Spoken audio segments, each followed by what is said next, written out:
This is just the best part of my day. Nope, scratch that. Reverse it. My grandma and your grandma were sitting by the fire. My grandma told your grandma, I'm gonna set your flag on fire. Talking about hey now, Hey now, hey now, hey now. I go one day. Oh, Jacques Finade, Jacques Finade. Look at my king all dressed in red. I go one day. I bet you $5 he'll kill you dead. Jacques Finade. Talking about hey now, hey now, hey now, hey now. I go one day.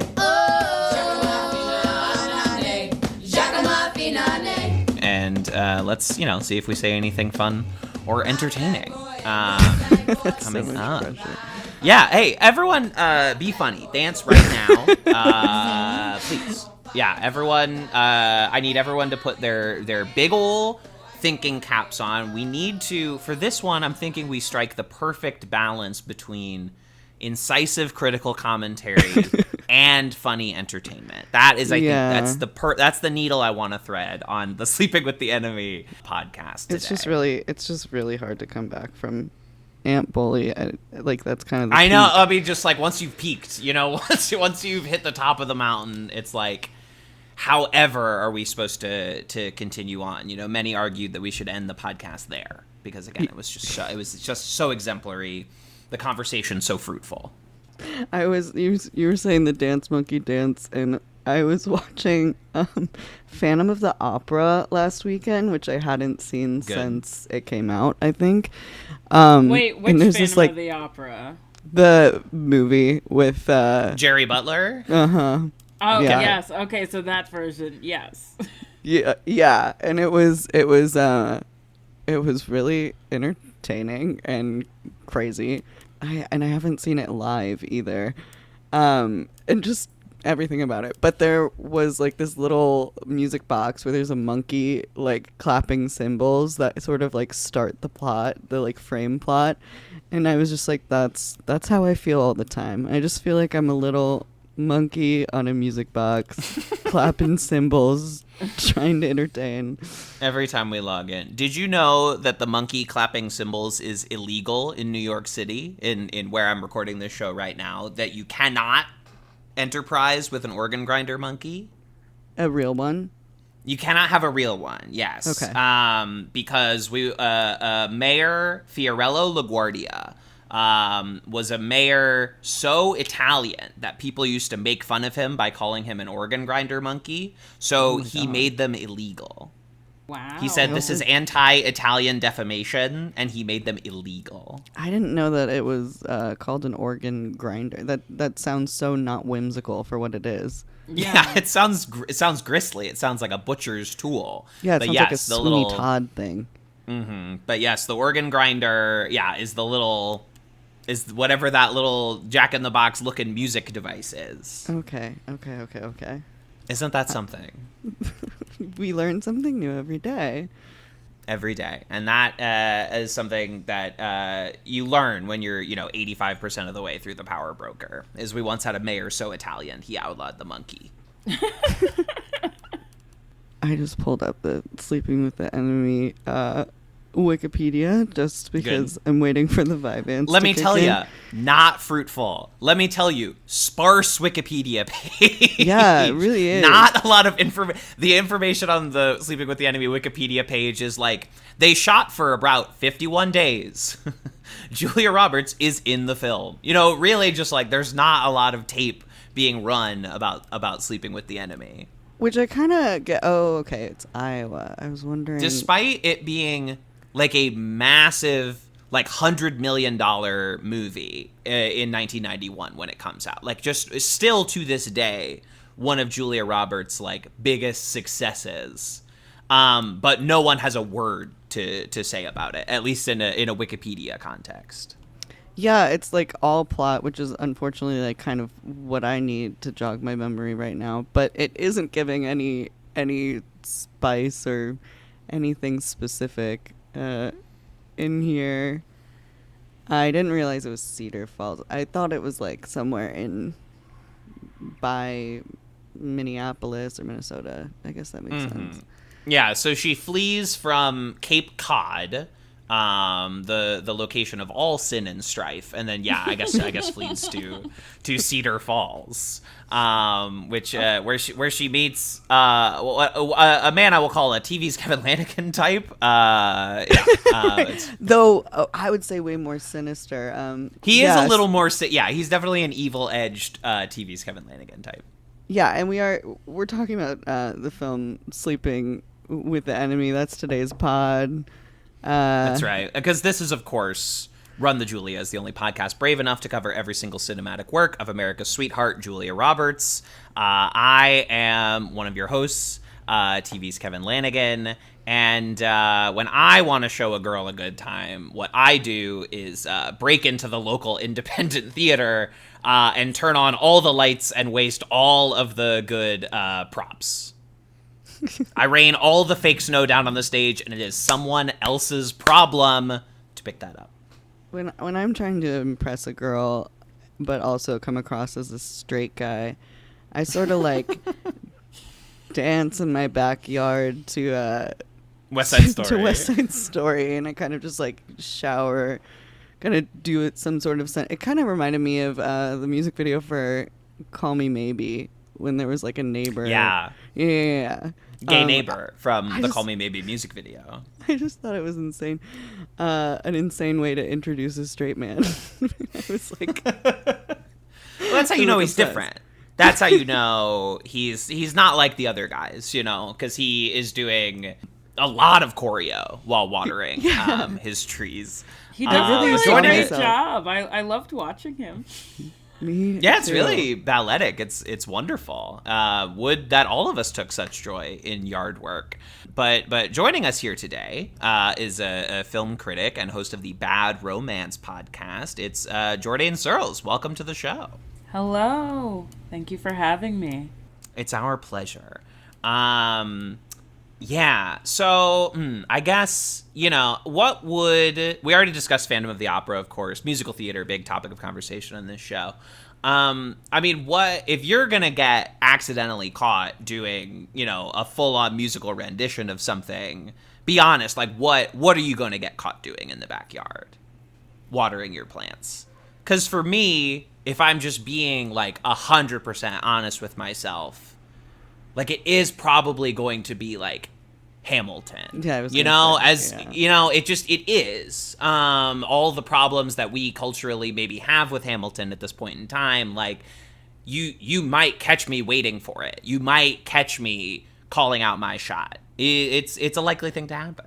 For me, it would probably be something from Grease. I used to watch Grease a lot, and maybe one of the Rizzo songs. Oh, hell yeah.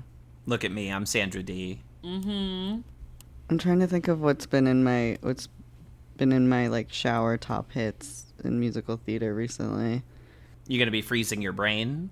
It's definitely just a song I directly associate with you from Heather's the Musical. It's definitely Freeze Your Brain. Yeah, it's just me trying to tap into that innermost angsty Christian Slater self. Thinking I'm in my own music video. Yeah, it's something I hope no one ever witnesses on accident. Yeah, musical theater fandom enjoyment, and certainly any time where you're caught singing a song, it really is. It's a private experience, It's something that it's a deep shame, and I admire those who will just go to a karaoke night and just who have the courage and sense of self to just perform musical theater at karaoke. It's something that I've never possessed. I was just about to say that I love doing Maybe This Time at karaoke. Yes. I mean, that's a good one. Yes. Yeah, I feel like of all places, if you don't feel safe in New York doing it, where would you feel? Yeah, where on earth, really? I just saw the current production of Cabaret on Broadway, I don't know, just about a month ago, with Orville Peck, and listen. I'm not going to tell you anything that anybody doesn't already know. It's great. It's really good. Wait, who's the MC? Orville Peck. Oh, I don't know. I have no idea who Orville Peck is. Oh, He's like this like sexy gay country singer, and he like is known for always wearing a mask. Like at this point it's sort of like a Hannah Montana wig, but like he's never unmasked before.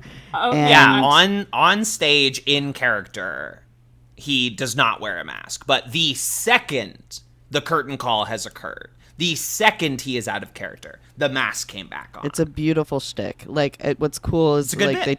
they tied in because it's live theater and you can't have your phones, and they give you a sticker to put on, which is again performative because you could just take it off. But I still have mine from. I have a very London. damaged Kit Kat Club sticker on the back of my phone. I googled him, and I've never heard of a South African country musician in my life. You learn about a new thing every day. Yeah. And isn't gay. the world so beautiful? Yeah. And gay. A white South African singing country music. Yeah. He In a contains gay way. multitudes. His songs are gay too. They're gay country, which is my favorite kind of country music. Yeah, it's a lot of male longing, which is beautiful. And then applied to the MC. And let me tell you, he was great. Obviously, you know, his persona, given the mask, is very, like, it's already theatrical. It's already theater kid coded. But he gives a legitimately really tremendous performance and changes his voice very significantly. You know, when you're used to his very, like, baritone, like big, profound voice, he really keeps that locked up, except for like a few instances where it plays well into the song. The rest of it, like, you might not be able to tell it's him if you didn't already know. It's very, very transformative. And of course he's playing the MC in Cabaret, who is, you know, Satan. He's Satan himself. Yeah, that's so sick. I'm so jealous of anyone who got to see it. And and I won't get to see any clips either because it's been out. It's not going to be him as the MC for Tony's. It's already been a few years. So I hope it happens again. I hope the stars align and I get to see it at some point. He's like a close friend with drag queen Trixie Mattel, and so I kind of always hear anecdotes about Orville Peck through like Trixie's podcast. Yeah, he's also like, I realized I used to be sort of a soprano alto, and since testosterone, I have had a hard time singing, and recently I discovered that I have like a really low baritone range that I just like hadn't been touching because I missed the other stuff, and so Orville Peck is like sort of the sweet spot, which I'm getting used to because it sounds so silly to me. But that's the magical transformative power of gender affirming care, you know, is that like you might turn into Orville Peck. Exactly. That's why they're trying to stop us. It's too powerful. We can't saturate the market with all that. Speaking of drag queens, I just saw Jinx Monsoon. Yeah. In the Pirates musical. Yeah. With Ramin Karimloo and David Hyde Pierce, and that was a good ass time as well. That was just a really joyous, funny show. I liked it a lot. Still good after 140 years. Yeah. So is it the Pirates of Penzance turned into something? It's Pirates of Penzance. It's still like basically all the same music, reorchestrated and restaged in a lot of ways, and they've moved it to New Orleans. They've changed the setting. They've made it, you know, like mid 20th century New Orleans. But you know, you better believe they're still doing Modern Major General, Pirate King, and all of that good business. Very fun, very silly. It reminded me a lot of when I saw Spam-A-Lot last year. Just very similar tonally and presentationally, and it was very funny. I would recommend if anybody finds themselves with a free evening and a couple $100 extra, which never happens for me. Just lying around. Oh my god, wait, Ramin Karimloo was in it?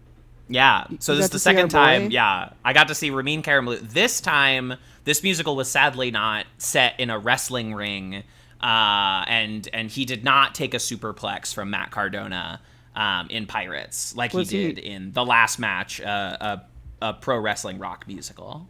And he wasn't like completely topless, just sort of like... He was a little bit very topless, but not as topless as when he was playing a professional wrestler. I also didn't realize how much Phantom of the Opera he had been in. Look at all of this overlap. Nothing to do with Sleeping with the Enemy, but I'm kind of creating my own themes in my mind. This is a podcast all about linkages and tangents, but I suppose maybe let's dive in on Sleeping with the Enemy. The usual question that we'll ask our guests when they come in, Jourdain, what is your history with Sleeping with the Enemy and with Julia Roberts on the whole? Well, Sleeping with the Enemy was on cable all the time. I watched it a bunch. I actually have it on VHS. Yeah. I've always been into Julia Roberts. Probably where I come in was like Mystic Pizza or Pretty Woman, or Mystic Pizza and Pretty Woman at around the same time. But I've always been really into her because I'm from Georgia and she's from Georgia, and I have a lot of state pride in that regard. And I find her to be very, she's just a great Southern woman, great Southern hair, great Southern early marriages. Like, less Southern as we go on, but those early ones, the Lyle Lovett, like, that was real. You know that was real. No one was doing it like her, and no one's doing it like her. Absolutely, 100%. Kat, what did you, or Jessi Kat? Yeah. I haven't really seen hair like that. Now that similar hair to this was, I feel like Chappell Roan is kind of bringing that big hair back. I have zero reference to Sleeping with the Enemy. I think this is my first access point. I don't remember. I think just the poster is like the only thing that I was familiar with, and I definitely enjoyed it more than the Ant Bully, so that was like a nice treat coming off of that. I thought, well, this is so specific, but I was surprised at how modern the house was to today's standards. I didn't know, like, there's a specific faucet that I thought was sort of like a new modern take, and then it was like in 1991. And you talking about the crazy beach house faucet where it flows upward? I thought that was I'd never seen that before. I thought that was a in my 2000s life. thing. It's popular in like, upper middle class homes or like fancy like hotels or whatever. Yeah, I run into that all the time in New York. Wow. Yeah. I guess I'm just I'm a two-handle comes down kind of faucet sort of man, I suppose. I like that we all noticed the faucet. Yes, there was a lot of like accoutrement. Never said it like that before. In the house that I was like, oh, this is in 1991. Like, this isn't even, when I see this around, it's not like a new modern take. I don't know. That was interesting to me. But the house freaked me out, and it reminded me of a lot of the houses in Selling Sunset, which again are always kind of promoting like, this is a new, everything's very like cutting edge. And I was like, this looks exactly like every like box shaped house in Los Angeles. They all kind of look like this. Yeah, that's it. It's beautiful. I'm in a very similar boat to you, Jessi Kat, where I essentially only knew the poster. I was like, this is a bathtub film. This is a film that takes place in and around a bathtub, and Julia has very wet hair in this film, and that was my expectation going in. But the hair really is a profound part of this movie, and is very, like, when she is with her terrible husband, her hair is very straightened and very kept. And then there is, once she is free of those bounds, once she is loose, she really lets the hair fly. And she has so much of it. It's like the only thing that I can think of to compare it to, and this won't resonate with anyone maybe, but like in Marvel Comics, the character of Elektra is always drawn with the most hair you've ever seen on the top of anybody's head, just like flying freely in all directions. And that is what it like really looked like when she was doing this. But there's also moments in the film where she has to hide the hair. There's the wig thing. There are all the hats. The hair is really, you got to pay attention to these subtle back and forth metaphors. That's what director Joseph Rubin is serving up to you. Which I'm impressed with now. I kind of want to look into his whole thing, but especially in this era, like hair really defined who you were as an actress. People really like paid, like your hair was who you were. Yeah. The like Andy Meg Ryan, McDowell- famous hair at this point. Andy McDowell, famous hair. Yeah, big curly hair. Also Southern. Also Southern. Okay, this is interesting. This is an interesting I know my through line. people. I can name every single one. And if you're from Every the South Southern and you're actor. an actress, I know you. who are I some think of that's your faves? great.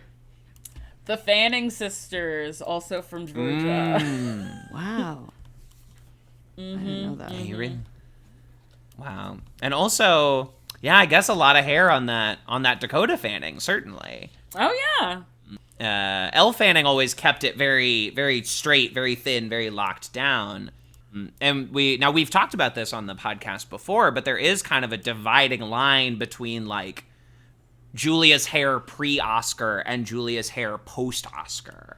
Pre-Oscar is all about big, flowing, curly locks, just really letting it fly. And then once she win the Oscar, it's like chemically straightened, like pulled straight hair, essentially through to the modern era, through to the rest of her career. Which is so sad. It's really sad. And is it like, It happened to Meg is Ryan's it maybe hair too. Meg Ryan's hair is just became straight one day. And I mean, as much as I Nicole love the Kidman movie, the same way? oh, Nicole Kidman had such beautiful, gorgeous, like curly red hair. So great.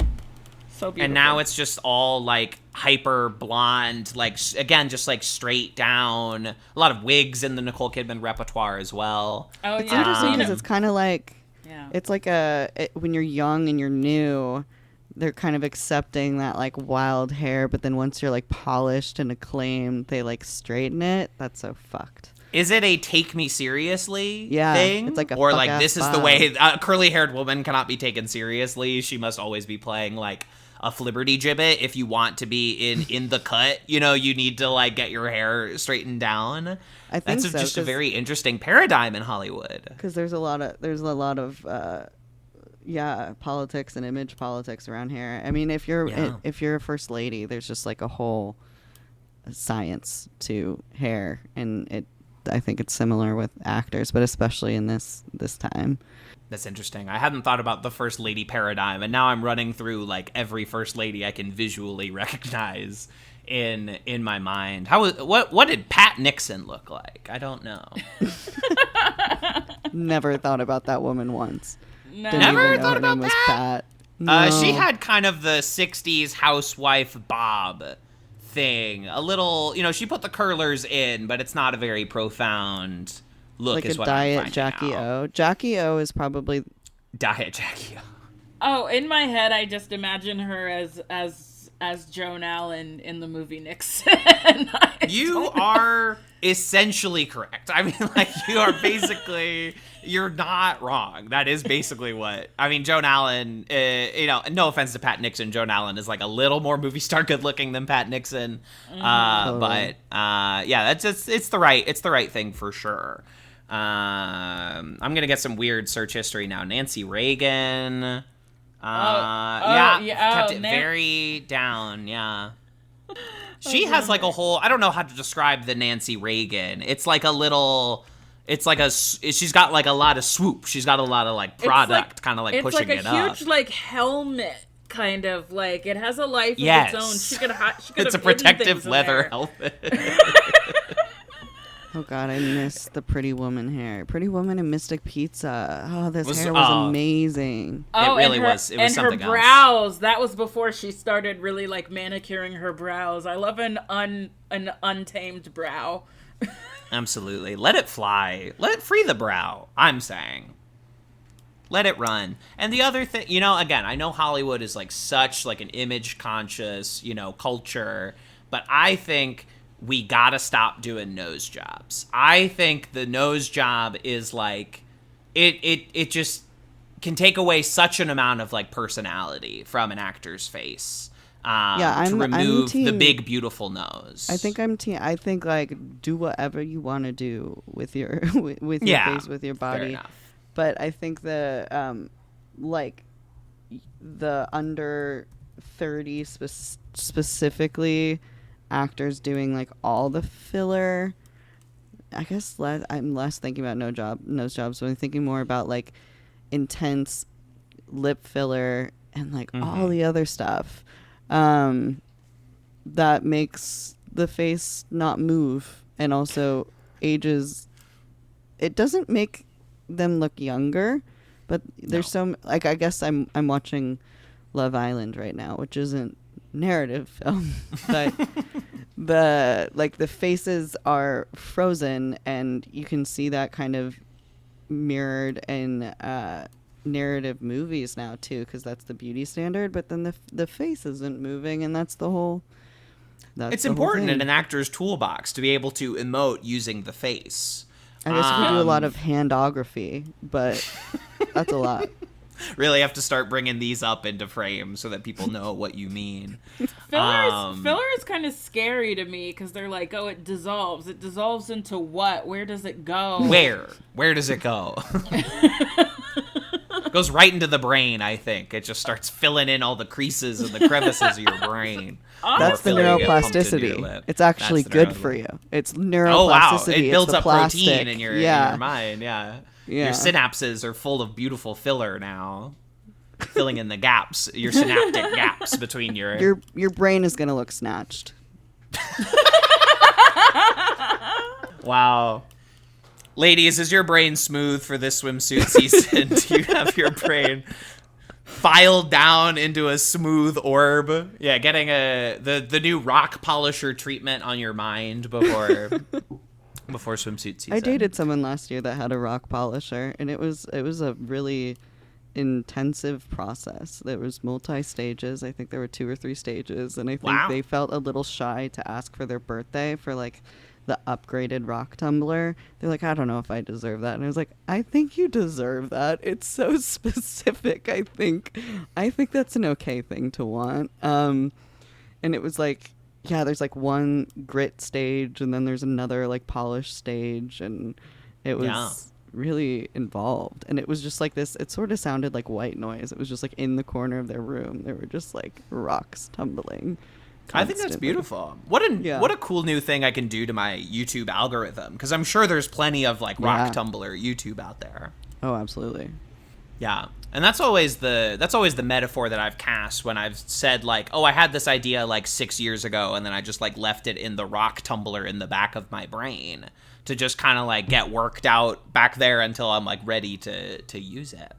So I'm all for the rock polishers are going to be big. Fall 2025 coming up. I know, like, I'll know that I found my person when they bring up first, let's do some pressure washing, because I've been like, I've just been watching the videos, but I have not found a time or a place, or the stars have not aligned for me to actually pressure wash something, and I want to do it on a date. And I feel like that's when I'll know, is like when someone's like, we should go pressure wash something. And I'll be like, it's you. It's always been you. I've been waiting for you before you came into my life. I missed you so bad. I'll find you in every lifetime. Yeah. I would do laundry and power wash with you. But I think this is an interesting movie in the Julia Roberts career. Because this is really the first thing that she does after the massive Pretty Woman, you know, success, like an overnight, like essentially unknown actress, catapulted to superstardom in this big hit movie, nominated for an Academy Award for a romantic comedy, just like a very rare series of elements, but just truly an undeniable thing. You know, Pretty Woman is a movie that we've had some conflicting thoughts about on this show, but it is like an undeniable superstar piece. And so this is essentially the first thing she signs on to with her new like Hollywood superstar blank check, which is a very interesting pivot to try to make. It would have been very easy to jump right into a Runaway Bride or My Best Friend's Wedding or something like that. Immediately out of the gate of Pretty Woman, that would be the next expected step. You know, the Meg Ryan, you know, the next expected step after When Harry Met Sally is to be Sleepless in Seattle. And she makes a very interesting pivot to do like this interesting domestic violence thriller co-written by a woman. This is another Julia Roberts movie where it's like none of the co-stars or creative team are recognizable. Like it's really all about like the Julia Roberts engine. And I think, you know, it's an interesting movie. At times it's very silly, but I think it is ultimately like pretty effective. It's very entertaining. It's very well performed, I think, by really just like the three actors in the movie. It's a very small, refined, little tight 90s thriller. I enjoyed it quite a bit. Yeah, I mean, it's kind of like, I think about it in terms of like Enough. It's like the proto Enough, but of course Enough is more about like, you know, I'm gonna fight back, I'm gonna train, whereas like and I mean, at this time, Julia Roberts, when this came out, she was like 24, and it just like seems that way too, so she's just like this like baby, and it's interesting because it's like such a relatable story, and it's such a simple story. It's just like, what if you married the wrong guy when you were like really young, and you were just like, well, what am I gonna do? Well, obviously I'm going to secretly take swimming lessons and then wait for us to get out on a boat on a bad weather night so that I can hide and then swim to safety. Obviously, it makes total sense. Obviously. It checked out for, I mean, when the events were unfolding, I'm like, I hope this is what happens. Yeah. Yeah. Yeah. And I mean, I kind of wish, I always forget how short it is unless I watch it again, because it's like, you kind of like wonder, like there are little things that I feel like if this movie was made now, it would be longer, and there'd be scenes where like she'd be like talking to the other guy with the boat, and they'd be like talking about like you don't know if it's a plan or if she had any plan at all, or if she was just like, I'm going to use this opportunity, because her husband mentions that that she had been like looking at the boat, and that she was like talking to the guy, and it's like, had she been looking at the boat coming up with this idea? You never really know, because the most that you learn about her backstory is when she's escaping after her husband thinks that she's dead, where she's just on the bus and she's talking to the other woman and she tells the whole story. And it's like, that's honestly like the only really like you go girl moment in it, where it's like, I feel like now there would be like a million of them. There'd just be like women showing up, just like giving her a high five. It's just like, you did it. Oh, but instead it's like, she has this conversation, this woman recognizes what she's been through and is kind to her, and it's really nice. I mean, the kind of beauty of this movie coming out before the 2000s is that, like, can just be very quiet about things that we're very loud about now, and I think that it's kind of effective in that way. Yeah, that's a really excellent point.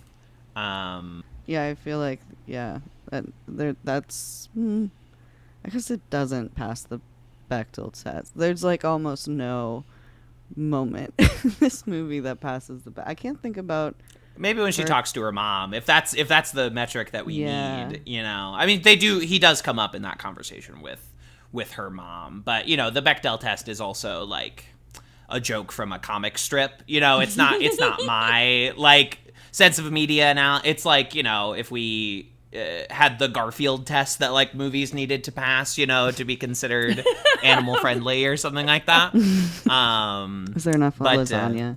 Yeah. Yeah. Does the movie feature lasagna? Does a cat eat it? Does it pass the Garfield test? Monday. Is Monday referenced, and is it positive? In what context is Monday mentioned? Does Nermal appear at any point? Yeah. Very, very interesting. Yeah, but I'm not gonna not agree with you, at least with comparing Alison Bechdel's work and to Jim Davis, the most successful comic strip writer of all time. Garfield to the Bechdel test isn't a 1-for-1 to me, but I see the humor in it. I appreciate the Bechdel test for what it is, but it's not like an academic framework, you know. It's a joke from. It was used in a lot of academic settings actually when I was in both undergrad and grad school. The Bechdel test was referenced a lot, even in in literary journals, and yeah, it came up a lot. I think you would be surprised how far gender studies took that. Really ran with that football. Football, yeah. And that's the peanuts. That's peanuts, yeah. Anyway. So we should have done the Lucy test instead. Does a woman get one up on a man? Does she bamboozle a man with one of her tricks? Actually, the Lucy test in relation to like women one-upping men in sports could be a fun one for sure. It's a fun one. That's a good one. It's rare. You got Bad News Bears, and I'm struggling to think of like another scenario where a movie passes the Lucy test. But yeah, it's a very stripped out. You know, you have this character again who married like someone. At least the actors are like at least 15 years apart in age. You know, someone who married like a much older, more successful businessman at something I don't think it's ever really gotten into. But he can obviously afford this insane house on Cape Cod. That's the kind of, you could have one salary and have a house like that on Cape Cod in 1991. And, and she's trapped in this isolated little place. And it's like very ingenious what she thinks of and the way that she decides to make her escape as all those things were happening. I'm like, well, I hope this is what happens, and I hope that she had like taken swimming lessons, and then the movie revealed that, which I thought was great.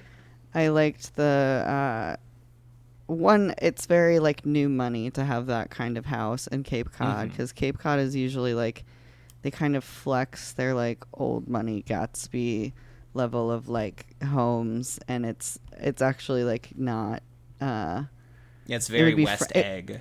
Yeah, it would be frowned upon to see that kind of mansion in Cape Cod. It wouldn't be like embraced by the elite in Cape Cod. So that was interesting to like have that be kind of the setting of it, and then having like the water ominously surrounding her, knowing she can't swim, was like a good bit. I was enjoying so much and I was like, oh, this is too early in the film for this to be like the resolution, but just watching her kind of like even though it was like so out there, I loved just like her breaking the lights, and then that's gonna be how it guides her home, and and her storing all the things away. It was like my favorite sequence. And then once he started putting the pieces together, I just kept being like, no, I got so stressed out.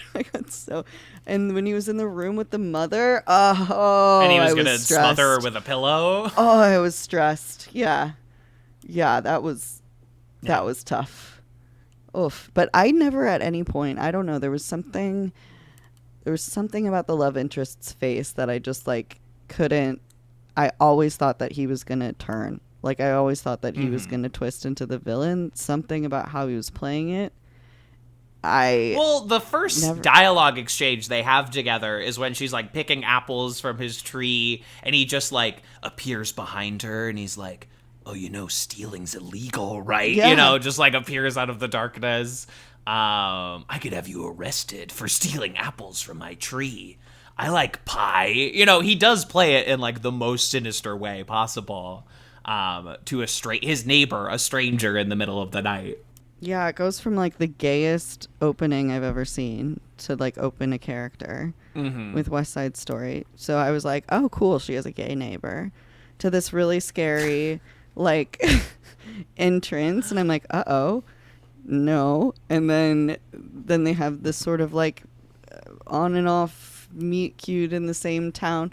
Also, it was like they're coming back together of her just like being at the parade and him just being like, what's up? And she was like, all good now. Just everything about their This parade arc. sucks. I'm out of I here. think maybe that was my biggest issue, is I never bought into that relationship. If it had been anything else, preferably if it was remade today, maybe like a sexy lesbian dynamic would be fun. But yeah, I just never really trusted that guy, and that wasn't just my general like suspicion towards all men always.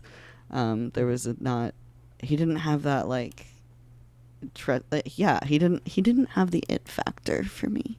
He didn't have that Richard Gere spark. Yeah. I think if Hugh I were Grant. like sequencing this film as a writer or an editor or something, I think you'd need the apple tree scene before the West Side Story garter watering scene. You know, I think you need to be like initially very, very suspicious of this guy, and then you get like the kind of slow reveal of like, oh, he's like a little fruity with it. You know, he used to live in New York to try to be an actor. You know, he's actually like a nice guy who teaches theater at the local college or something like that.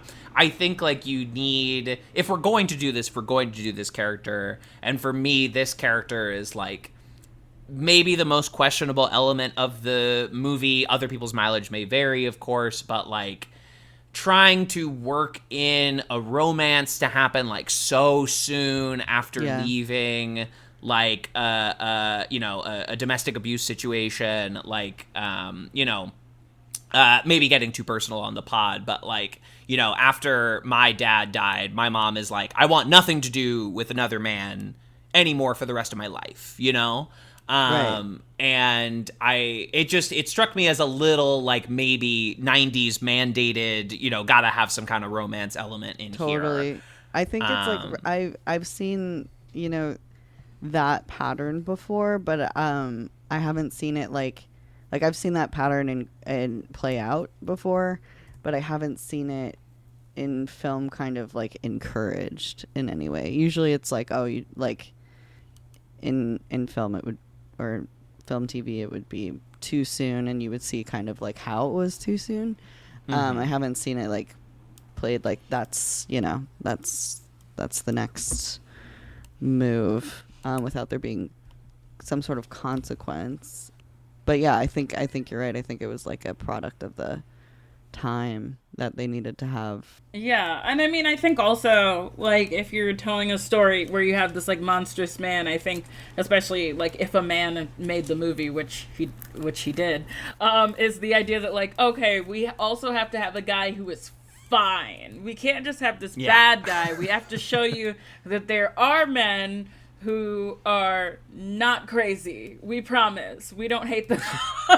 It's the original hashtag not all men. Yeah, And just a right. few decades earlier. And I think none of you will be surprised that after a little bit of work in the Wikipedia page, I found that the writer does have what is described as a small controversy over his use of assistants to help him write screenplays, specifically 6 or 7 mostly female assistants, which he backs up. He's like, helps me with my research and critiquing my scripts, but they were called the Ronettes, which kind of evokes, remember in Charlie Wilson's War when he had that like cadre of hot secretaries. Yeah, so it sounds that like the legion writer of models that worked in Charlie Wilson's office, Cocaine Charlie. Yeah, it sounds like the writer of Sleeping with the Enemy had his own Ronettes, and that would explain. Is the Ronettes not a real doo-wop group?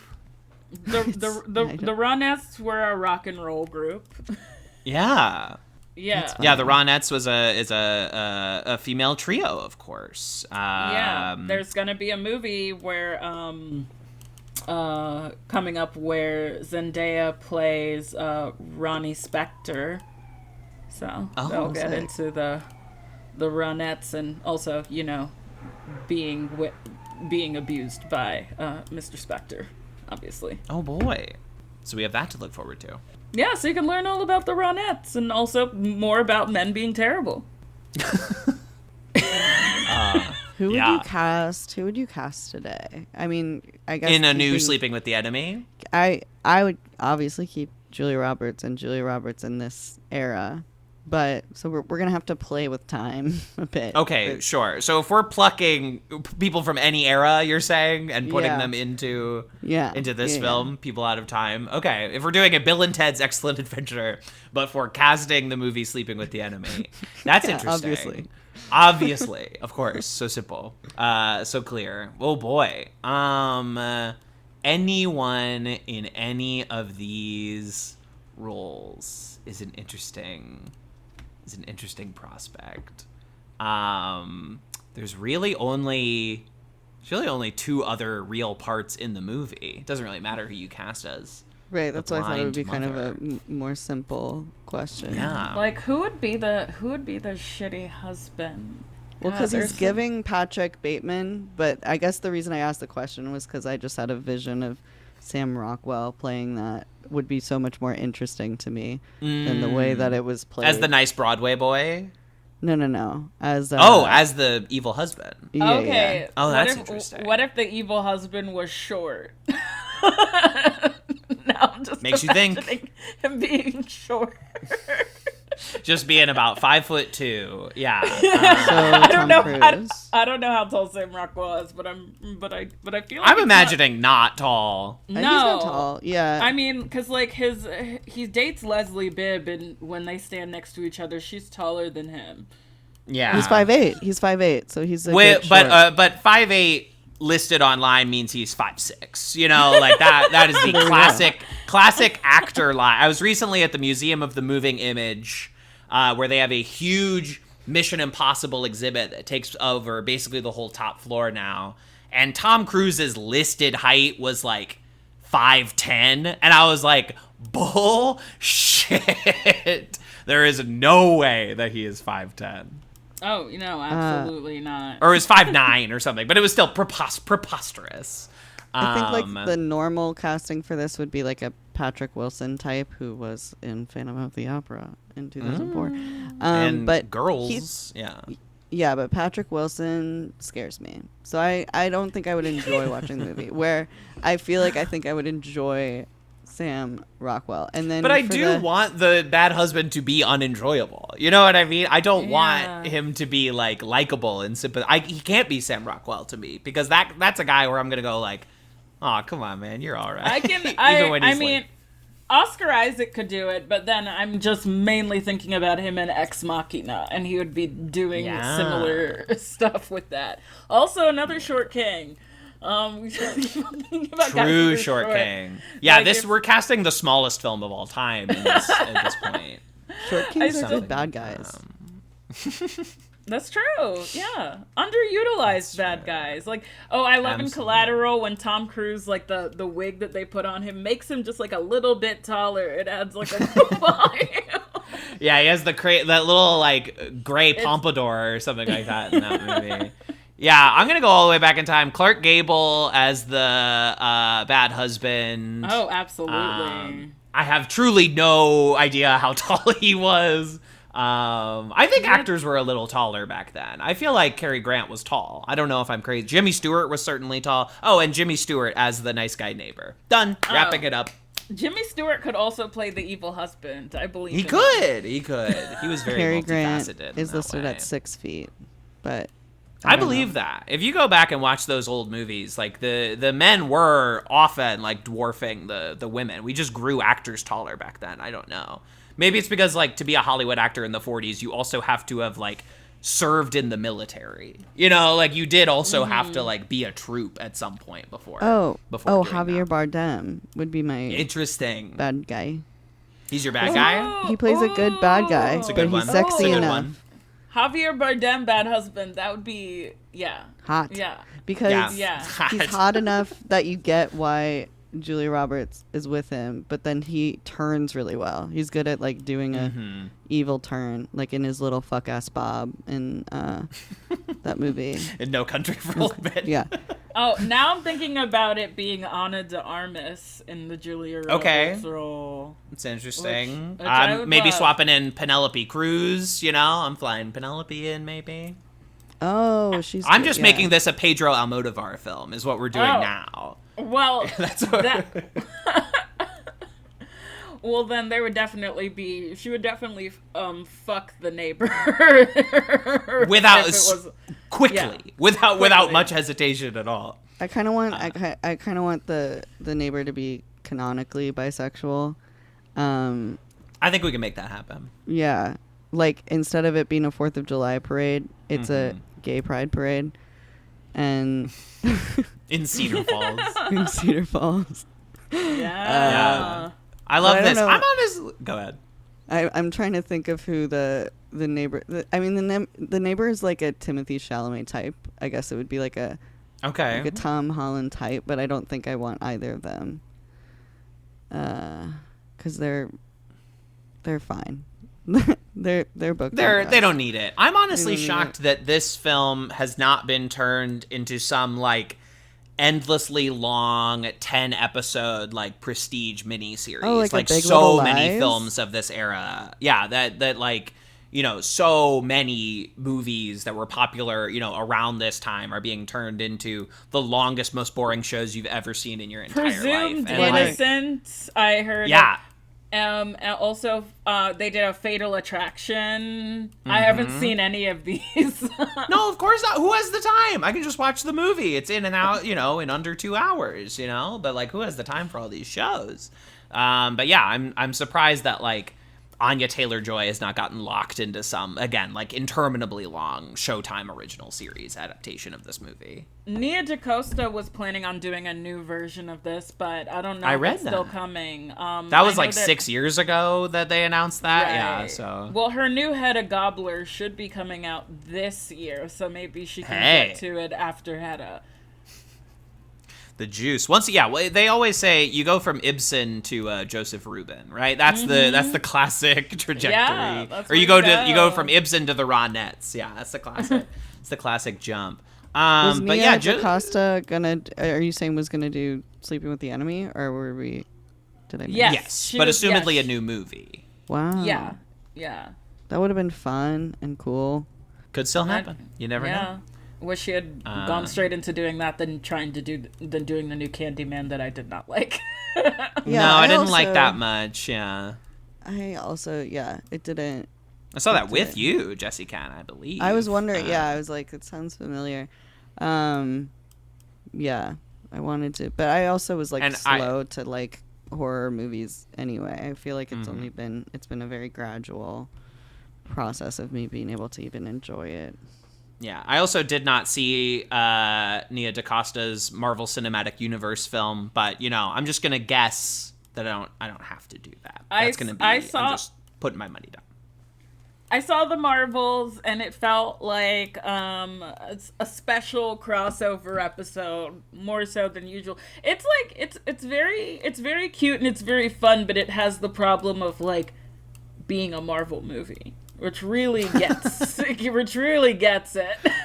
Really Gets in the way sometimes. Yeah, It really gets in the way. Great needle drops though. I'm pretty sure. It's nice to hear Missy Elliott in a Marvel movie. That's nice. Oh, I do like that. But yeah, the brand cuffs can really weigh you down in those movies. You get really shackled, and then you're like, okay, I have to do this movie that is like a sequel to Captain Marvel that involves 2 characters who are both from Disney Plus original series, and this is the problem that they run into is like these movies no longer pass the can my mother understand this without a Wikipedia page like test, and if you cannot pass that test, your movies aren't going to work anymore. Yeah.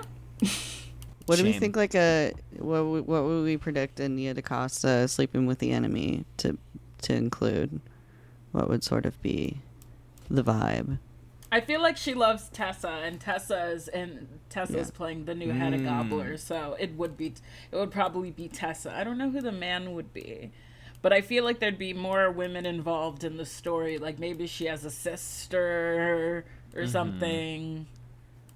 Yeah, I wanted agree. a little more from that lady on the bus. I thought the lady on the bus was going to, maybe be a bit of a companion or something like that.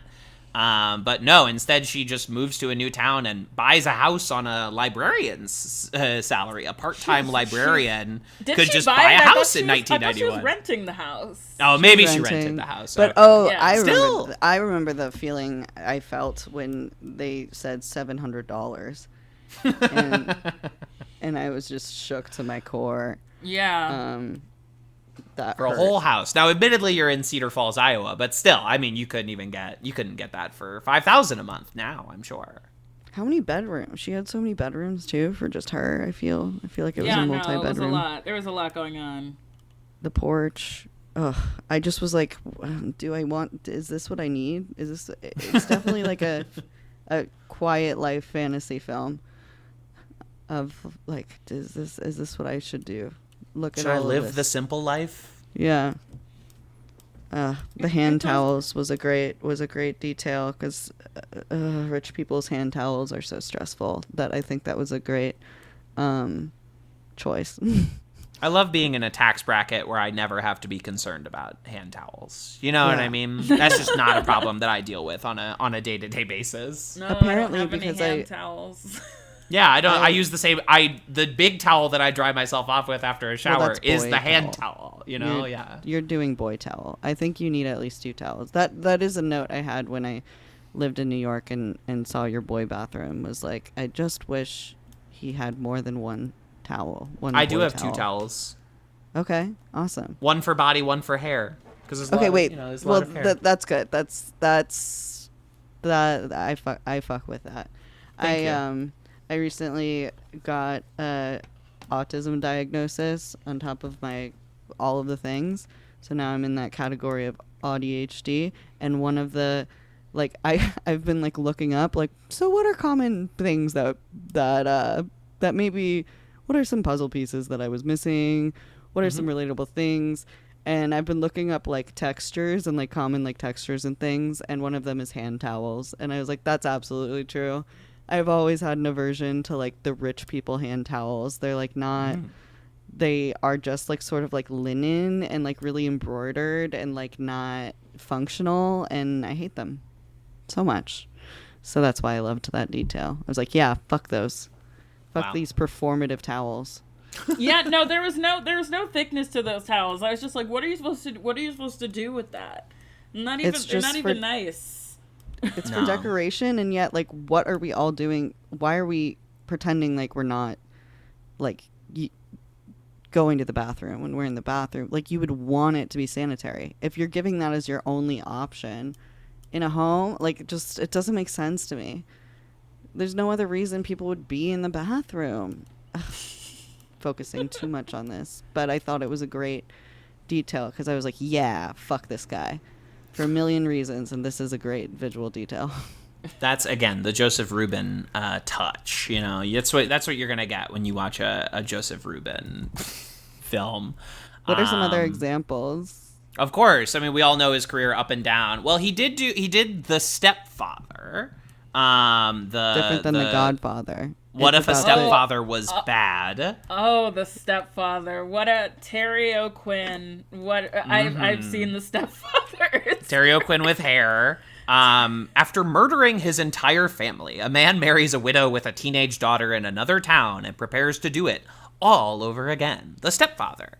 And he also did a bizarre movie I had never heard of called The Good Son, starring Elijah Wood and Macaulay Culkin when they were both Hold on, baby. you've never heard of The Good Son? I have never, until I was looking up Joseph Rubin's career for this podcast. I had never heard of this movie. Up This is on The Good Son. pathological. I was raised That's on crazy. The Good Son. I have seen The Good Son so Wow. many times. And also, like, a little fun fact about The Good Son. So it's like, there's another Culkin in it, Quinn Culkin, which is like, she's not in a lot of movies, but she's in that one. It was like one of the many other Culkin sisters who never really got famous.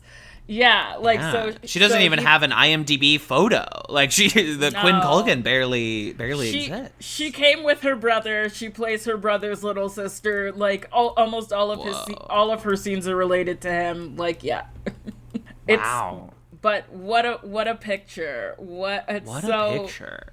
Yes, Macaulay Culkin plays just like the most evil kid. Like there's a scene in The Good Son that I think about all the time where he's on a bridge, he's looking down over the highway and all the cars and trucks and stuff, and then he takes this like dummy that this kid just like has, like a full body dummy, throws it into the road just to cause like a giant accident, and then he just watches it with a smile on his face. And this movie comes out like a year after Home Alone 2. Like, he is just still, like, perfect little Kevin McAllister looking child as, like, the portrait of evil. As, like, baby Elijah Wood with his, like, big blue eyes is, like, I think this kid's fucking evil. I have to watch this right now. I need to, like... You do. Yeah. You do. We Sounds need like to stop doing this show, and I need to watch The Good Son. It sounds like it would be a good marathon. Home Alone 1, Home Alone 2, and then The Good Son. And then The Good Son. Man, I should rewatch The Good Son. That's Macaulay Culkin Hell says fuck in that movie, and it's it's a big moment. Wow. That's honestly, like, what could even, like, possibly compare to that now? I guess if, like, one of the Stranger Things between, like, Stranger Things 1 and 2 had done some, like, crazy fucked up movie, man. That's actually, I think wild. it's a good sign that there aren't a lot of, like, child actors that we can think of right now. Hopefully that means we're exploiting them less, that they're doing, like, one or two things and not, like, constantly working. I think it's the right call. Like, okay, you're a kid, you can do one movie, and then you need to, like, go to school, right? Yeah. You need to, like, do school, and then if you want to keep acting when school is done, cool. But, like, yeah, we can't keep grinding these kids up. Yeah, no, it's a mess. I mean, the Culkin family, that's a whole... I mean, it's because their dad was, like, a failed actor. A monster, and so yeah. he was just, like, obsessed with getting... Which is why we have 3 famous Culkins. Well, we have one who's less famous, but I love Rory Culkin. No, we stand Rory Culkin for sure. Great hair on that man. Yeah, Yeah, I was just incredible. looking into his penetrating eyes as I was popping around. I was playing the Wikipedia rabbit hole, and I got to Rory. Is that Culkin? I can't remember if that Culkin was a Ghostface or was simply killed by Ghostface. My memory of the Scream franchise, the late He entries. was a Ghostface, I'm pretty sure. He was a Ghostface, okay. Yeah, I think in Scream 4, he was a Ghostface. Okay, yeah, it was him and Emma Roberts, niece of Julia, were the Yes, Ghostfaces niece in of that Julia film. Roberts, yeah. Daughter of Eric Roberts, which, like, if you did a podcast about every movie he was in, you could be doing it for the rest of your life. Because For he's in thousands of everything. years, yeah, absolutely. The man never, to his credit, I think he's in recovery, and he's like, the way that I will deal with that is by being in every movie. I will never stop, like, acting in movies that shoot for 14 days in Czechoslovakia, like, I will do it. And more power to Eric, even though I know he and Julia don't really get along, but I'm glad she at least has a nice relationship with her niece Emma. Yeah, we haven't covered Emma yet. Emma's our She was in spin-off. Valentine's Day.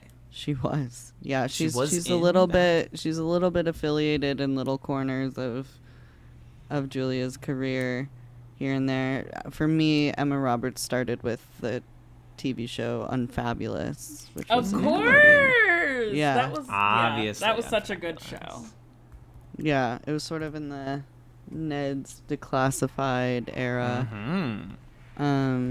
But TV's Kevin, you didn't really watch a lot of that. I didn't right? have cable, so Yeah. Nickelodeon is a stranger to me. I know of SpongeBob, but I don't really know the man directly. Oh my god, you gotta watch the first 3 seasons of SpongeBob. You can stop after the first 3, but the first 3 I think Okay. are essential texts.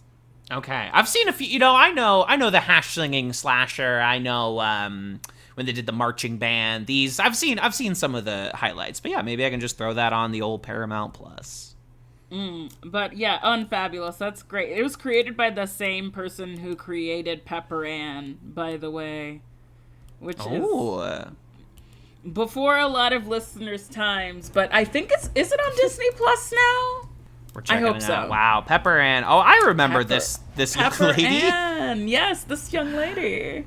I remember. Yes, it is on Disney Plus. You can just fire up if you when you're done watching Andor or whatever. You can fire up Pepper Ann. I only use Disney Plus to watch old cartoons. Like I binged like all of Recess. Oh hell yeah! I was in Recess Toronto. still. Go ahead. I was in Toronto and they don't have Cartoon Network. Y'all have like Teletoon, and then I didn't know how to get it, so I just was like, I need cartoons, and so I went to Disney Plus and started watching Recess. Hell yeah.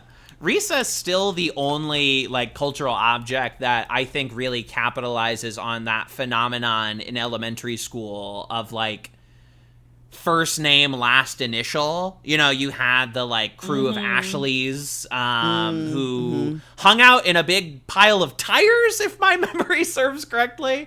And, Ashley A, Ashley Q, and of course, Ashley Spinelli. But yes, I remember Recess. I remember Recess, the film, where the bad guy wanted to get rid of summer vacation, wanted there to be a permafrost on the earth to get rid of summer vacation forever. Recess was canceled. Amazing stakes. For the Recess film. He had like a big laser, I think. Oh my god, that's because that was around the time that they did another recording of Kids in America, because I remember us hearing that song whenever, is there the Kids in America? Oh yeah. That was definitely in Jimmy Neutron, the movie. Yes, also Jimmy was Neutron. definitely Kids in America. Big song. Yeah, it had a big resurgence.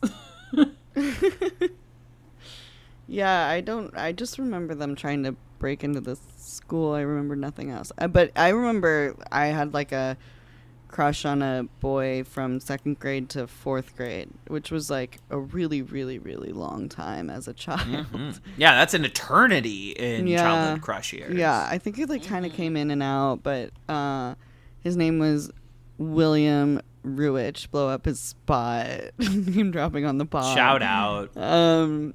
But he was like that roughly, child. He was roughly like the same height as the main guy in Recess, and I think I like sort of attached like my crush to like his and like watched. And so when they had their first kiss and all of that, like rainbows and stuff, I was just like, whoa, like that just became like the goal. I was like, that's what it's gonna be like. And then I think in 4th grade, I remember distinctly. It was amazing that, like, I mean, there had been sort of like a peak in 3rd grade, and then 4th grade, it was probably like not really working out anymore. I think he was also becoming like less of the fastest boy in the class, which is usually what made the most popular boy in the class was the fastest, the boy who could run the fastest in the class. And so I think he was sort of like, getting passed up by the other boys. Anyway, so one day he played the recorder with his nose, and for some reason that was it for me. That was the ick? Like, you were done? Which like isn't super gross, but for some reason I was just like, you're just a boy. Like, you're just a boy, and then it was over. And you like boy stuff, boogers and snot and the like. Yeah, so I wouldn't get my like first like Recess magic sparks kiss for another 4 or 5 years. But that like cemented in my mind. That was so like, whoa. And it was even like scandalous that was like on TV to me. I was like, whoa, in Recess they like kiss. That's crazy. Is that even allowed? They're 9 or something. Right. Aren't they in like 3rd grade? I kissed my first boy at camp. And I kissed 2 boys. Well, because I had 2 dates to the dance, because I couldn't pick one or the other, so I brought both of them, and then they just fought with each other the entire time. Hell yeah. That's amazing. That was Make them fight. I had a great night. Wow. That's incredible. What a power the dream. move. Yeah. Camp is so important for those very, very big firsts in a girl's life. Absolutely. Wow, that's beautiful. Summer camp blood sport, fighting over who gets to smooch at the end of the summer camp dance. At a summer camp dance in which we all danced together, like almost like we were choreographed to the song Aaron's Party. Come get it. Yes. Everybody knew it. It was like in a musical. It's just like, wow, we all know the choreography. Aaron's Party was a big, everyone knew Aaron's Party. That album, when that dropped, like the kids everywhere. They lit up. Mm-hmm. He's not Canadian, right? Who? No, because Justin I have Bieber no is, idea. but the Carters were not. No, They don't strike me as Canadian. No, Aaron, but Aaron Carter, rest in peace. Nick Carter, we Rest still in have. peace. Yeah, Yes. Aaron's Party came on karaoke. It does say he's American. Florida. He's Floridian. That makes sense. Yeah. Florida is its own thing in the South. It's much like Texas is its own thing. North Florida, I claim as the South. South Florida, I don't know what's going on down there. Those aren't my people. No. I don't know. Yeah. They're on something else. Aaron's Party came on at a karaoke party like a few weeks ago, and I was like so stoked. I don't know if like someone was singing it or if it was like an in-betweener, but I was like popping off, and like nobody else was really like paying attention to it, and I just felt so, what world am I in? I was Wait, like, where do you live? I live in LA. LA. Oh, yeah. I like LA though. Y'all have Del Taco. That's true. Del Taco is pretty sweet. Del Taco is like one of the few fast food places where you're like, I'm eating food. This is food. This is real. It came from an animal, and I'm eating it. I'm full from my Del Taco. I had a Del Taco meal, which like you can't say about Taco Bell. Like it does not matter how much Taco Bell you eat, you never feel full. It resembles like an old food. I am like an old person right now looking up Del Taco's menu, which no one has ever used the browser to do this. So I'm seeing if they have... Your font size is huge. Yeah, and you're they do have an allergen menu. Wheat, yes. Boo. We love Del Taco. Del Taco, sponsor the show. We're half based in LA. Where do they use gluten in here? They have oats in their beef. Interesting. Yeah, that's classic meatloaf. Yeah. So they have gluten in their beef. I'm going on a tangent. You're gonna have to take me away from this. So do you have celiac? I'm close. I'm celiac adjacent. Yeah. Oh. So I get a lot of Taco Bell and modify things, but it looks like Del Taco kind of does have the same. Like I would have to kind of do the same mods. Here I go to Taco Bell's website menu. Let's see if they have an allergen menu. This is engaging stuff. This is why people... Yeah, I don't know if they have an allergen menu. Taco Bell is one of the very few fast food places that does have a good vegetarian, like... So, you know what I mean? That is all, like, very easy, like, drop-down black bean substitution. I will give Taco Bell a lot of credit for that. Yeah, that's helpful. Though sometimes, depending on the night and the place and the interstate that you're going off of when you're on a cross-country road trip, sometimes you'll say no cheese, and they'll say, I don't care, I'm gonna put cheese on it. Cheese. I'm not gonna read that. There's a lot of like, I'm not gonna read that. I'm just gonna give you a taco, and then you're like, that's fair. It is like 10:35 p.m. on a Tuesday, and you're in like rural wherever.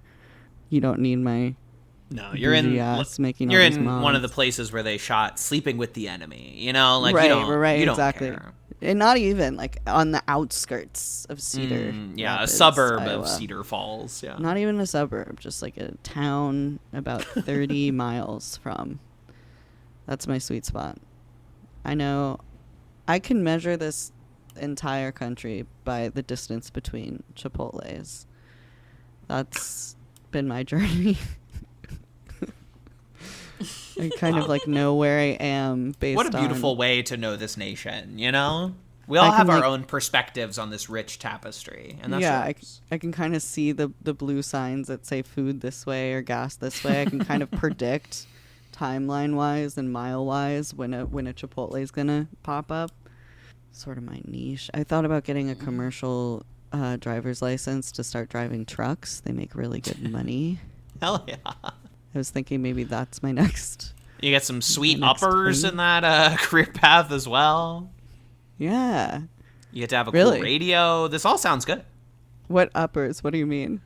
I mean, just like truckers are famous for taking a tremendous number of uppers so they can stay up very late and keep driving. Oh, damn. Yeah. Okay. Yeah. That's maybe it's. They're not famous me for just then. getting wired, you know?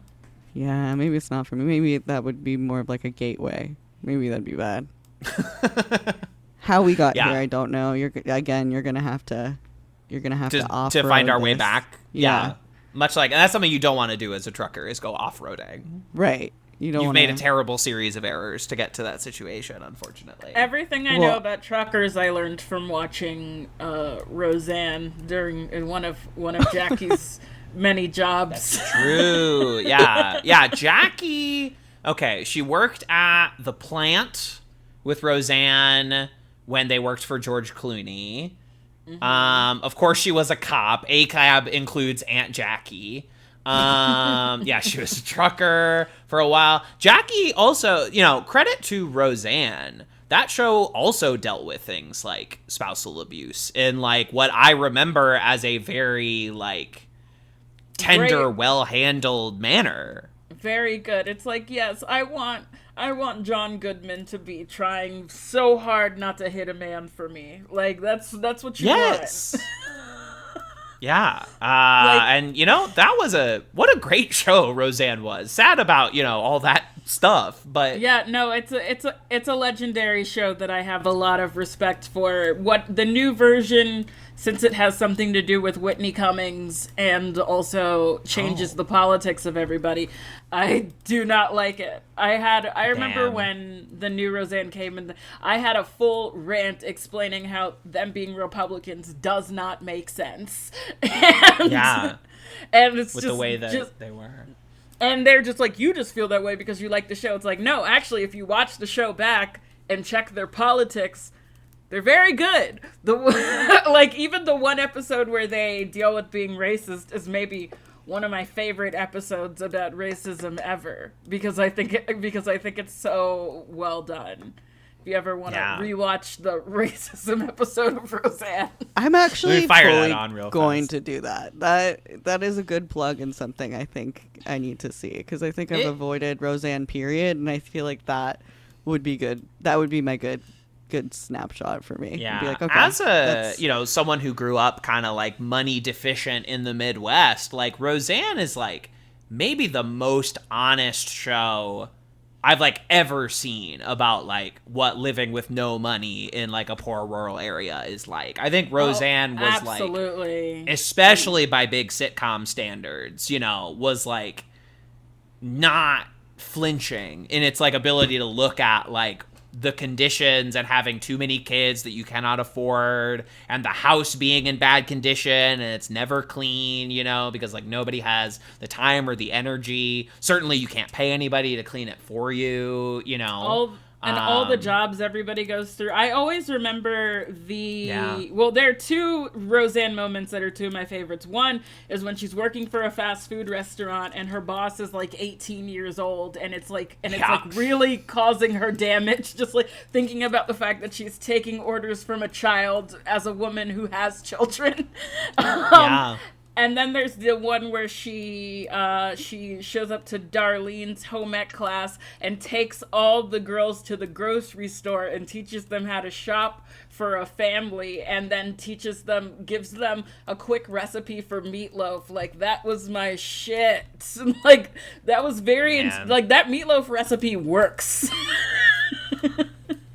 Yeah, that was a good show, and like I'm not really trying not to disparage anybody when I say this, but like those are real looking people on that show. Like Roseanne and John, John Goodman is obviously adorable, but he looks like a regular sort of guy. And Roseanne is just like the least glamorous, you know, like I knew so many working women growing up who like looked and sounded like Roseanne Connor from Roseanne. Yeah. It was real. It was like, it really was, while still being a very funny, entertaining sitcom style show. Yeah. So if that's the audience's takeaway from Sleeping with the Enemy, That's is they the should takeaway go from fire Sleeping up with some the Roseanne. Enemy. Go fire up some Roseanne. Well, I mean, like, I think about Roseanne, and then I think about designing women, and then it brings me back to Julia Roberts, because it's all Georgia. That's Georgia. It's all Georgia. That's all Georgia. And sometimes Georgia is rural Illinois, you know, and sometimes Georgia is... It's wherever you find yourself. Georgia is everywhere. I do think that, like, Georgia is such an interesting, like, not just because I'm from there, but just, like, it's a good distillation of, like, rural and southern sensibilities all packed together in one state with some of the worst government to ever and it is like Georgia is like one of the cultural capitals of the United States. Like if you think about like everything, all of course the talent that you've already described, and that's not including any of like the music that has come out of Atlanta. James Brown is from my Georgia hometown. area. Like my hometown. There you go. It's like, and there are several James Brown related things. If you ever come to Augusta, Georgia, you come into the Augusta, Georgia airport, there's like a whole display case of James Brown memorabilia. They want you to know that there was one black guy that they all liked, and here you go. And he was good at singing. He was good at singing. He was good at dancing.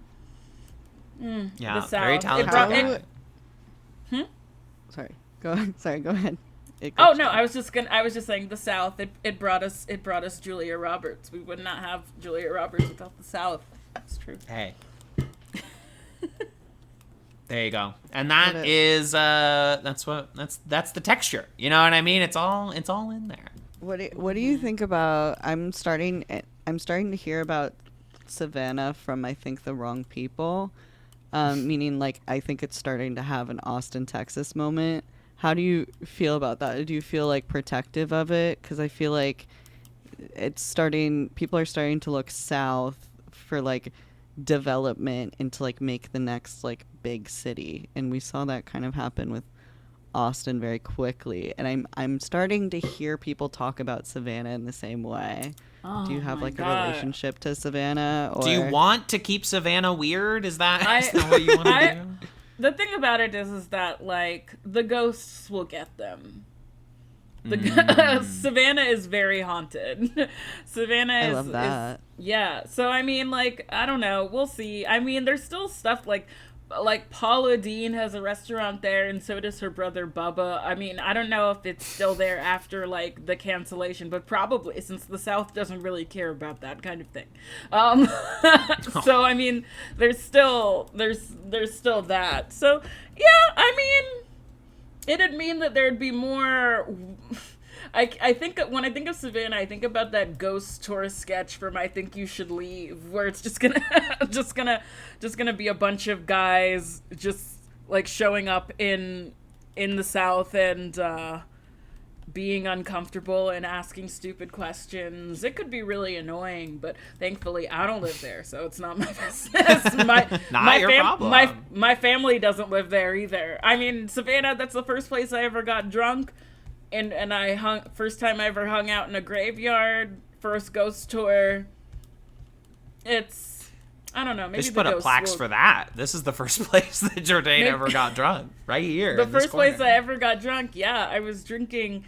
I had a bottle of vitamin water, and I drank some of it, and then I poured vodka into it, and then I was just walking around. That is the teenage way, assuming that it was teen years, but that was... Yes, I was 17. Yeah, that was the way. That you, yeah. If you, yeah, there was, you had to do something in a water bottle to have like the quintessential, either a bong or vodka. Yeah, you had to do something with a water bottle as a teen. That was A Gatorade bottle is never just a Gatorade bottle. There was at a team. there's a big scandal at my school of people drinking vodka out of a Sprite bottle, and so then it just became the only bottles that you could bring to class were like clear, so that they could clear and they couldn't be colored, so you could tell that there was water. But I still just. It created this weird water bottle policy that I don't think actually worked, but they tried. Yeah. They tried. I remember I would a have just put scandal vodka in it. That's my, I didn't really drink that much in high school, but when I did, it was messy. I remember a scandal in my high school where a kid brought in, I think it was vodka in a water bottle, and was going to drink it during class, but was busted immediately because they opened up the bottle and then suddenly the whole room smells like vodka, right? It's just suddenly the scent of alcohol is in the air. No, exactly. It didn't work at all. Yeah, that wasn't the way. And then I think today, I mean, when we were, TV's Kevin and I are both from Missouri, and in our day, weed could not have been more illegal. So, but in today's standard, I feel like sneaking weed and vapes just is so much easier than any water bottle related mischief for the teens. I think there's a lot of vape policies, but I don't think it really does anything because kids just can vape easily and that dissipates really fast. So I assume every child in school now is just riding a vape and looking at their phone the whole time, If you know how to read and write, you have such an advantage over the young people entering the workforce. I feel like they have a specific reading and technological advantage that is not they can find and work around things and sort of get information really fast. There's a specific skill set that is being developed by our youths. But it's not in any way sort of classic literature, critical thinking stuff, but it's its own thing. Wow. They're really good at it. I had to explain rumors to someone. I don't remember if I brought this up. I don't think I brought this up last the concept of there being a rumor. Okay. I had to explain to a 20-year-old that we didn't have screenshots and we didn't use screenshots and didn't film everything and didn't really have social media. I was right on the edge before that took off. It wasn't I didn't have Instagram in high school. It only happened in college, and Snapchat came out when I was in college and all of those things. And I had to explain the popular kids just got to decide what was true. There was just rumors all the time. People just made stuff up, and that was your reputation. And they were like, wow, that's crazy. That explains a lot of Y2K teen movies and those they were I never really understood. And I was yeah, because we didn't have receipts to back up anything we were saying. We didn't have you had to have evidence or videos or whatever. Now when you go on TikTok, teens are always being here are the receipts, here's what happened. This is they kind of put a timeline together deposition style. You have to do a deposition as when you're 14. If you're a 14-year-old girl now, you have to do a deposition on TikTok to kind of state your case. It sounds exhausting. Whereas I had to explain we just had rumors all the time. If someone said that you did anal on the train tracks with this guy, which is what happened to me, then that just was true in your reputation. Train tracks. You just had the reputation of doing anal on the train tracks with a specific guy at a specific time. Where that came from, I still have no idea. But that became my reputation to the baseball team. Wow.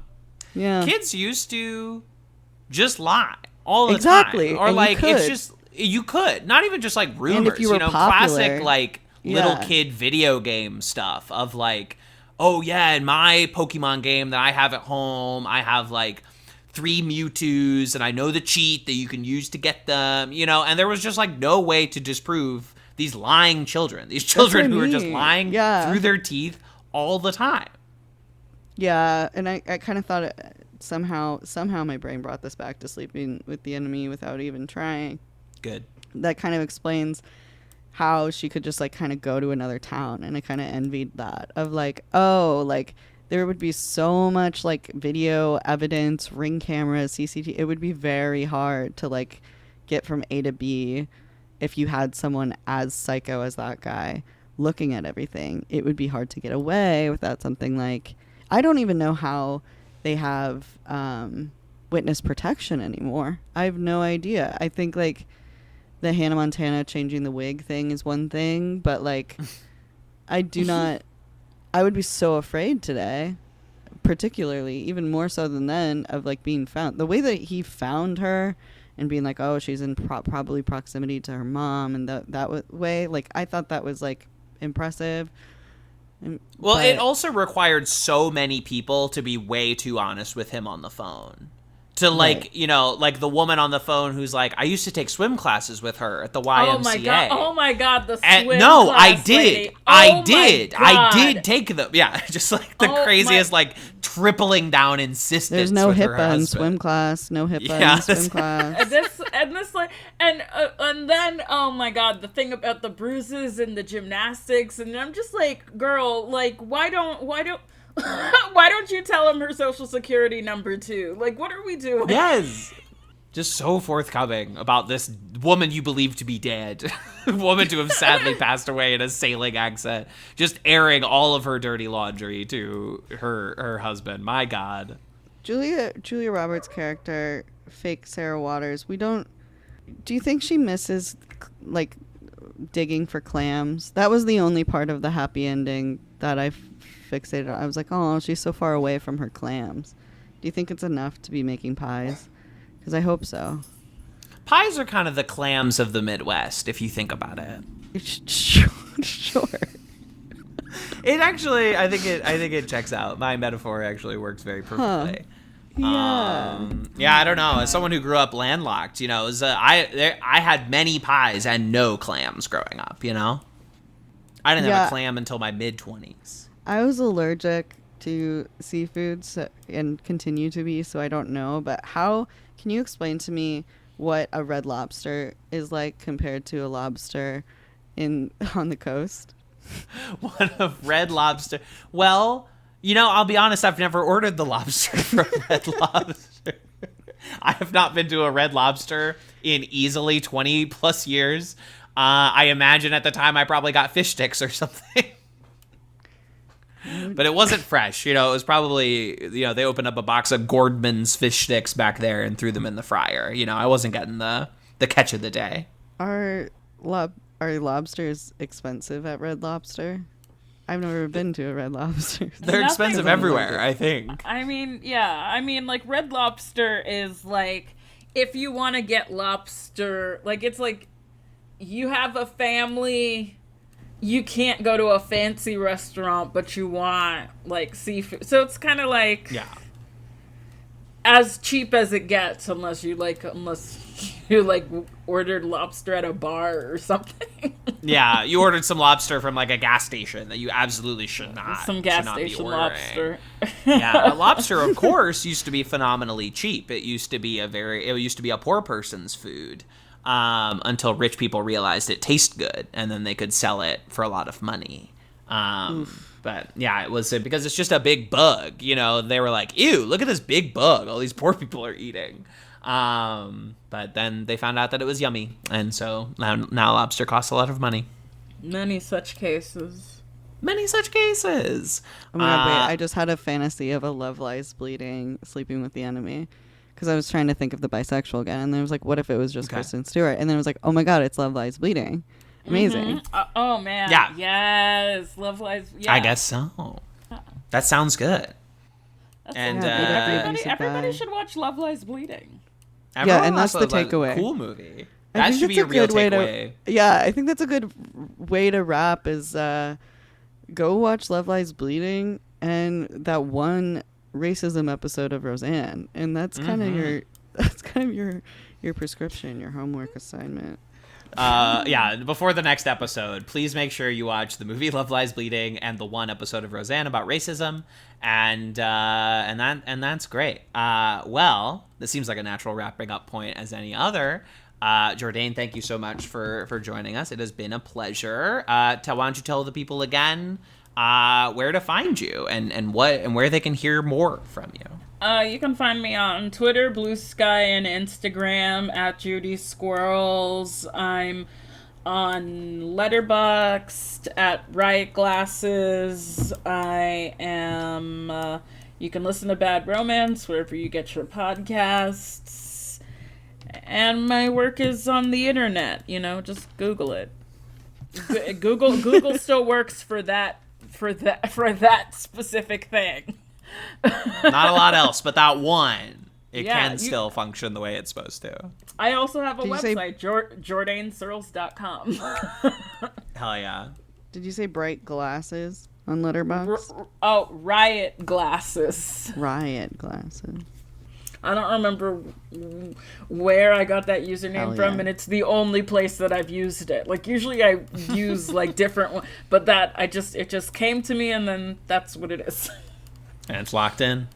Yep. There you Yep. go. Jessi Kat, anything to plug? Oh, I think it'll definitely be too late by the time it comes out. Just on Instagram, I'm gay for PowerPoint number 4. I might be doing a multimedia PowerPoint comedy set this upcoming summer. So I guess stay tuned on my Insta for that. I do think it might be the Ryan Murphy murder cult.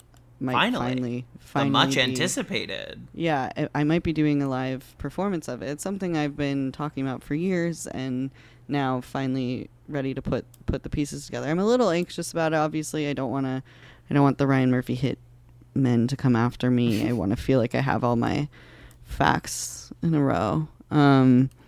Yeah, I was watching Nip Tuck for a while to kind of get a flavor, and then I was listening to a Leah Michelle podcast, and it kind of all started coming back to me. So I might be doing a Pride show at the end of the month doing that, but I have a comedy show that has, once this pod comes out, it has passed, but it's at the Glendale Room. And that, I don't know, because it's really AV dependent. It depends on if they have audio, visual. Anyway, that's me, Jessi Kat Scott. Amazing. And you. And it's you, TV's Kevin Lanigan. And me. TV's Kevin Lanigan is the moniker. You can find me Twitter, Blue Sky, Instagram, Letterboxd, all under the beautiful name of TV's Kevin Lanigan. I'm working on a big project revolving around that book that I wrote. I have an editing session for that here in a few hours. So be on the lookout on all of those channels for what the hell I'm talking about there. And more coming this summer from TV's Kevin Lanigan HQ as we continue season 3 of Run the Julias, our conspiracy season, as we're putting together all the pieces of Julia's many thrillers or just films that have a lot of question marks around them. Yeah, The way I'm embracing this autism diagnosis is just going all in conspiracy. I'm putting every pin in every red Jake string Gyllenhaal where I Zodiac can. mode, yeah. Yeah. Hell yeah. Love that. Very Will Graham. But yes, until next time where we're going to be talking about something else. This has been Run the Julias. And we have never come up with a sign-off for this show. Lies, lies, you're telling me that you'll be true. Lies, lies, that's all I ever hear from you. Tears, tears, I shed a million tears for you. Tears, tears, and now you're loving someone new.